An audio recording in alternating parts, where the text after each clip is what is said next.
Hello UPSC aspirants, my name is Shambhavi. Hope you all are doing well. तो हम लोग chapter number 4 पढ़ रहे थे एनसीईआरटी क्लास 6 का from history, that is what books and bureaus tells us, right. तो इस respective chapter में हम लोगों ने अभी तक ऋग्वेद के बारे में पढ़ा और हम लोगों ने ब्यूरोज वगैरह के बारे में पढ़ लिया था। अब हम लोग यहाँ से स्टार्ट करेंगे, that is finding out about social differences. अब यहाँ पर आप सोशल डिफरेंसेस के बारे में क्या फाइंड आउट कर सकते हो, इस रिस्पेक्टिव चीज को यहाँ पर हम लोग पढ़ते हैं डिटेल में, ठीक है।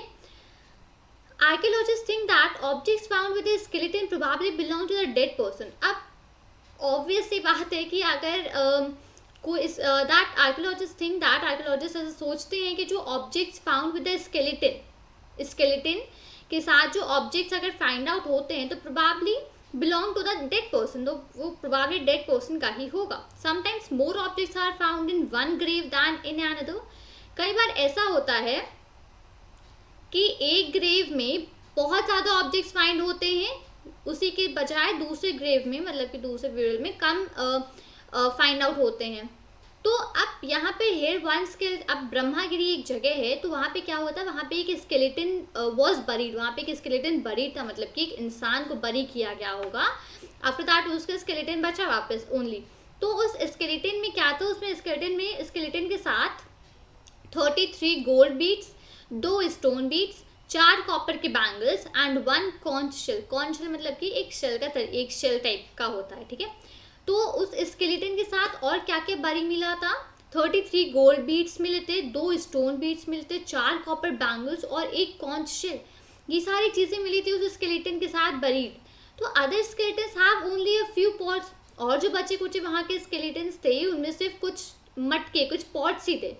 तो these finds suggest that there was some difference in status among the people who were buried।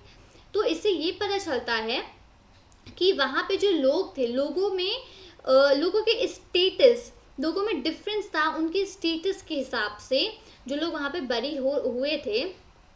तो इससे ये पता चलता है कि that there was some difference, कुछ तो डिफरेंसेस थे वहाँ पे स्टेटस के टर्म्स में, ठीक है। अब वहाँ पे किस तरीके के डिफरेंस है, मतलब कि जो जैसे कि राजा या जो जो जैसे मतलब जो गरीब लोग होते होंगे उनको सिंपली पॉट्स के साथ बरी करा जाता होगा, जो बड़े लोग जो राजा वगैरह होते थे उनको beads, gold beads, copper bangles, इन सब चीज़ों के साथ बरी किया जाता होगा।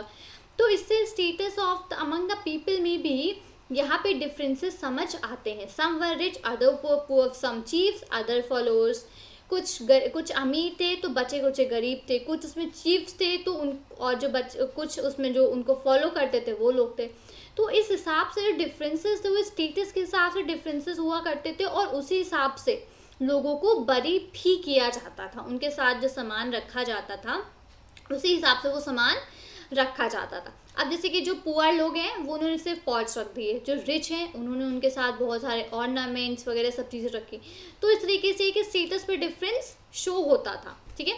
वर some burial spots meant for certain families. अब कुछ ऐसा होता था कि कुछ ब्यूरल के स्पॉट्स होते थे कुछ रिस्पेक्टिव फैमिलीज के लिए, ऐसा होता था क्या, पढ़ते हैं इस चीज़ को। Sometimes megaliths contain more than one skeleton. कई बार ऐसा होता था कि जो मेगालिथ्स थे वो उनमें एक से ज़्यादा स्केलेटन कंटेन करते थे, उनमें एक से ज़्यादा स्केलेटन होता था। These indicate that people, perhaps belonging to the same family, were buried in the same place, though not at the same time। अब इसका ये मतलब होती है, ये इंडिकेट करता है रिस्पेक्टिव हम लोग को कि जो लोग सेम फैमिली से बिलोंग करते हैं उन्हें सेम प्लेस पे बरी किया जाता है। सेम समय पे नहीं, इसको प्लीज़ गलत वे में ना लीजिए कि सेम समय पे बरी किया जाता है, सेम प्लेस में उसको बरी किया जाता है, ठीक है। The bodies of those who died later were brought into the grave through the portholes. अब वहाँ पे पोर्ट होल्स मतलब होल टाइप के पोर्ट होल्स बनाए जाते थे, जिससे कि जो लोग जिनकी आगे डेथ होती जाती है, जो बाद में जो डाई होते जाते थे, उन लोगों को उसी पोर्ट होल्स के थ्रू उसके अंदर, उस ग्रेव के अंदर, उस पोर्ट होल्स के थ्रू वहाँ पर उनको भी रख दिया जाता था। स्टोन सर्कल्स और boulders placed on the surface probably served as signposts to find the burial site. अब स्टोन सर्कल्स या फिर जो बोल्डर्स थे वो सरफेस पे प्रोबेबली वहाँ पे सरफेस पे प्लेस कर दिए जाते थे एक साइन की तरीके से, साइन पोस्ट के तरीके से कि इस जगह पे ब्यूरल साइट प्रेजेंट है, तो एक तरीके का साइन वो रिप्रेजेंट करते थे और ये बताते थे कि इस जगह पे ब्यूरल साइट प्रेजेंट है, so that people could return to the same place whenever they wanted to. तो इसलिए किए जाते थे ताकि लोग उस जगह पे वापस से रिटर्न हो सके सेम प्लेस पे जब भी उनको वहाँ पर रिटर्न होना हो। ठीक है, तो ऐसा होता था कि कुछ burial spots meant for certain families, तो ऐसा होता था कि जो फैमिलीज होती थी उनका एक अपना प्लेस होता था, वो उसी ग्रेव में जो जिसकी भी डेथ होती जाती थी पोर्ट होल से उसी ग्रेव में सबको वहीं पे इकट्ठा रखा जाता था। ठीक है, और कुछ बोल्डर्स या फिर कुछ स्टोन सर्कल्स वगैरह वहाँ पे बना दिए जाते थे ताकि वहाँ पे आइडेंटिफाई हो जाए कि इसी जगह पे यहाँ पर ब्यूरल साइट है। तो बाद में जब भी लोग वापस आकर वहाँ पर उस प्लेस को विजिट आउट करना चाहें, वहाँ पर देखना चाहें, तो वहाँ पे उस जगह पे आसानी से उनको वो जगह मिल जाए। ठीक है, अब एक सेकेंड में इसको नीचे की तरफ स्क्रॉल कर लूँ। 1 second, great. A special burial at Inamgaon. अब इनाम गांव में एक स्पेशल ब्यूरल, अब it is a site on the river Ghod. Okay, 1 second, hold a second, great. तो ये जो इनाम गांव है ये एक साइट है रिवर घोड़ पे, a tributary of the Bhima. Bhima की एक ट्रिब्यूटरी है दैट इज रिवर घोड़। तो वो वहाँ पे इनाम गांव एक साइट प्रेजेंट है। It was occupied between 3600 and 2700 years ago. ये जो स्पेस है, ये जो जगह है, ये ऑक्यूपाई करी गई थी 3600 एंड 2700 ईयर्स पहले। Here adults were generally buried in the ground. अब यहाँ पे जो अडल्ट होते थे जिनकी डेथ हो जाती थी उनको जनरली ऐसे ग्राउंड में ही से केवल बरी कर देते, ना कोई ब्यूरियल ना कुछ, गड्ढा खोदा और उनको यहाँ पे बरी कर दिया, ये प्रोसीजर होता था। लेड आउट स्ट्रेट, जिनको सीधे यहाँ पे लिटाया, और जिनका जो हेड होता था, जो सर होता था, वो नॉर्थ की तरफ होता था। ठीक है, नॉर्थ की तरफ उनका हेड करते थे, उनको ऐसे सीधा स्ट्रेट लिटाते थे और उनको उसी जगह पे वहाँ पे ग्राउंड में बरी कर दिया जाता था। कई बार burials were within the houses only. कई बार तो ऐसा होता था कि जो ब्यूरल्स हैं वो घरों में ही लोगों को वहीं पर दफना देते थे, वहीं पे उनका ब्यूरल भी हो जाता था। Vessels that probably contained food and water were kept with the dead. तो जिसकी भी जो डेड पर्सन था उसके साथ साथ वहाँ पर वेसल्स रखी जाती थी जिनमें कि खाना और पानी हुआ करता था। तो one man was found buried in a large 4-legged clay jar in the courtyard of a 5-roomed house, one of the largest houses at the site. अब इनाम गाँव में ऐसे एक मिला था कि एक इंसान को, एक मैन वहाँ पे मिला था जो कि बरी किया गया था बहुत ही लंबे 4 लेग के क्ले का एक जार बनाया गया था जिसके कि 4 पैर थे और वो उसमें उस पर्टिकुलर पर्सन को बरी किया गया था। वो भी कहाँ पे, in the courtyard of a 5-roomed house. 5 कमरे का एक घर था, उस घर के कोर्टयार्ड मतलब उस घर के आंगन में उस पर्टिकुलर पर्सन को एक लंबे से 4 पैर वाले क्ले जार के अंदर उस पर्सन को बरी किया गया था। वो 5 रूम का जो हाउस था, one of the largest houses at the site, उस साइट का एक one of the largest house था। अब इससे ये क्या पता चलता है, क्ले जार में उस पर्टिकुलर पर्सन को बरी किया जा रहा है, कोर्ट यार्ड में इतने बड़े घर की, तो मतलब कि कोई बहुत बड़ा ही पर्सन रहा होगा, कोई चीफ वगैरह रहा होगा, तो उसको बरी किया गया था। Okay, court yard of a 5-roomed house in the centre of the settlement. वही उसी घर के सेंटर में जो कोर्ट यार्ड था वहीं पे उसको सेंटर में बरी किया गया था। This house also had a granary. The body was placed in the cross-legged position. अब उस हाउस में ग्रैनरी मतलब ग्रीनरी टाइप की भी कुछ थी और जो बॉडी थी, जो डेड पर्सन की जो बॉडी थी वो क्रॉस लेग्ड पोजीशन में प्लेस हुई थी। मतलब कि उसके जो बॉडी के जो मतलब जो डेड बॉडी थी उसके जो पैर थे वो क्रॉस लेग्ड थे, मतलब कि एक पैर के ऊपर दूसरा पैर ऐसे क्रॉस पोजीशन में था। ठीक है, इस तरीके का वहाँ पे फाउंड आउट हुआ। अब what skeletal studies tell us. अब स्केलेटल की जो स्टडीज होती हैं वो हमको क्या बताती हैं। ठीक है, what skeletal studies tell us. ठीक है, अब यहाँ पे हम लोग इस चीज़ को पढ़ते हैं। एक सेकेंड।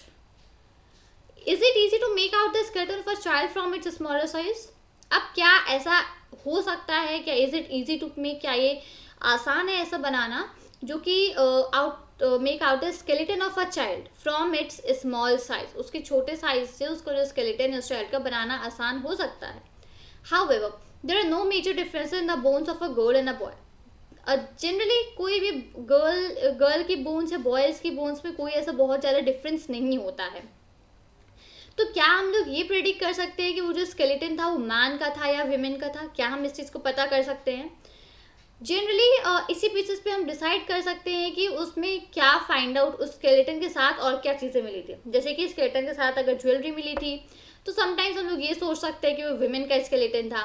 अगर नहीं मिली थी तो ये सोच सकते थे मेन का स्केलेटन था। लेकिन मेन भी तो ऐसा नहीं है, मेन भी ऑर्नामेंट्स पहनते हैं। तो अब कैसे फिगर आउट करेंगे? तो better way of figuring out the skeleton is to look at the bone structure. Bone के स्ट्रक्चर्स को स्टडी करके लोग फाइंड आउट करते थे कि ये मेन का स्केलेटन है कि विमेन का। So the pelvic area of women is generally larger to enable child bearing. अब विमेन्स का जो बैक का एरिया होता है वो जनरली थोड़ा लार्ज होता है, ठीक है। तो इससे ये प्रेडिक्ट हो जाता था कि यहाँ पर ये विमेन का स्केलेटन है कि मेन का स्केलेटन है। These distinctions are based on modern skeletal studies. ये जो डिस्टिंक्शंस हैं, ये जो चीज़ें हैं, ये मॉडर्न स्केलेटल स्टडीज़ के अकॉर्डिंग यहाँ पर बेस हो रखी है, ठीक है। अबाउट 2000 ईयर्स अगो, 2000 साल पहले, there was a famous physician name Charaka. एक बहुत ही फेमस फिजिशियन था जिसका नाम था Charaka, who wrote a book on medicine, जिसने कि मेडिसिन पे बुक लिखी थी, known as the Charak Samhita, ठीक है। चरक संहिता, इस बुक का नाम था Charak Samhita. There he states that the human body has 360 bones. वहाँ पे उसने ऐसा लिखा था कि ह्यूमन बॉडी में 360 बोन्स होती हैं, 360 bones. This is a much larger number than the 200 bones that are recognised in modern anatomy.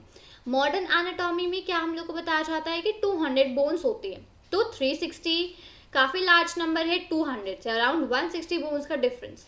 May be Chanakya arrived at this figure by counting the teeth, joints and the cartilage. Maybe Charak, not Chanak, it's Charak. तो जो चरक थे, may be उन्होंने ये figure जो था वो teeth, joints और cartilage सबको काउंट आउट करके बताया होगा, ठीक है। ग्रेट। तो इस तरीके से स्टडी किया जाता है स्केलेटल्स को। अब ऑक्यूपेशंस एट इनाम गांव। इनाम गांव में क्या क्या लोग काम करते थे, ठीक है। Archaeologist have found seats of, archaeologist को इनाम गांव में सीट मतलब कि बीज, ओके। आर्कियोलॉजिस्ट को इनाम गांव में बीज मिले हैं, किस किस चीज़ के? वीट के, बार्ले के, राइस के, पल्सेस के, मिलेट्स, पीज एंड सीसीम। इन सारी चीज़ों के लोगों को, आर्कियोलॉजिस्ट को सीड्स मिले हैं इनाम गांव में, ठीक है। Bones of number of animals many bearing cut marks. बहुत सारे बोन्स मिले हैं बहुत सारे एनिमल्स की, जिनमें कि बहुत सारे कट मार्क्स एक्चुअली प्रेजेंट है। तो कट मार्क्स से क्या एक्चुअली शो होता है कि मे बी ये जो एनिमल्स थे इनको एज अ फूड यूज़ करा गया होगा, तभी उसमें इतने सारे कट मार्क्स हैं। वो जो एनिमल्स थे वो कौन कौन से एनिमल्स थे? Including cattle, buffalo, goat, sheep, dog, horse, ass, pig, sambar, spotted deer, blackbuck, antelope, hare and mongoose. तो ये सारे एनिमल्स थे जिनकी बोन्स मिली थी। मे बी ऐसा हो सकता है कि they have been used as a food, okay. Besides birds, crocodile, turtle, crab and fish, okay.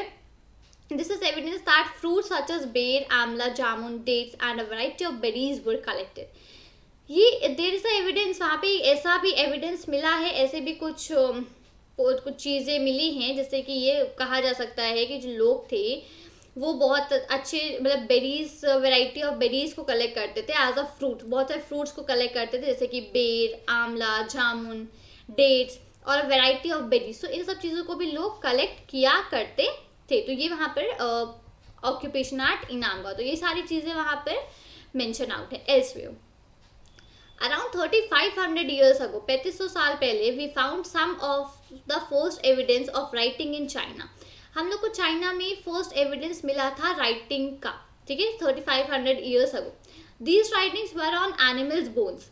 ये जो राइटिंग्स थी ये एनिमल बोन्स पे लिखी हुई थी, एनिमल्स की बोन्स पे ये चीज़ें लिखी हुई थी। दे वर कॉल्ड ऑरेकल बोन्स। उनको क्या बोला जाता था? उनको बोला जाता था ऑरेकल बोन्स। क्यों? क्योंकि these were used to predict the future, क्योंकि ये फ्यूचर को प्रेडिक्ट करने के मतलब फ्यूचर को बताने के, फ्यूचर के बारे में अंदाज लगाने के काम आती थी। Kings got scribes to write questions on the bones. अब किंग्स जो थे वो उन बोन्स पे क्वेश्चंस लिखा करते थे। वुड दे विन बैटल्स, क्या वो बैटल्स जीतेंगे, किस तरह के क्वेश्चन लिखा करते थे, क्या वो बैटल्स जीतेंगे। Would the harvest be good, तो आपकी बार की जो खेती है क्या वो अच्छी होगी। वुड दे हैव सन्स, क्या उनके सन्स होंगे। The bones were then put into the fire, फिर उसके बाद क्या होता था, वो जो बोन्स जिसपे कि राजाओं ने ये क्वेश्चंस लिखे होते थे उनको आग में रख दिया जाता था। And they crack because of the heat, वो हीट की वजह से क्रैक कर जाते थे।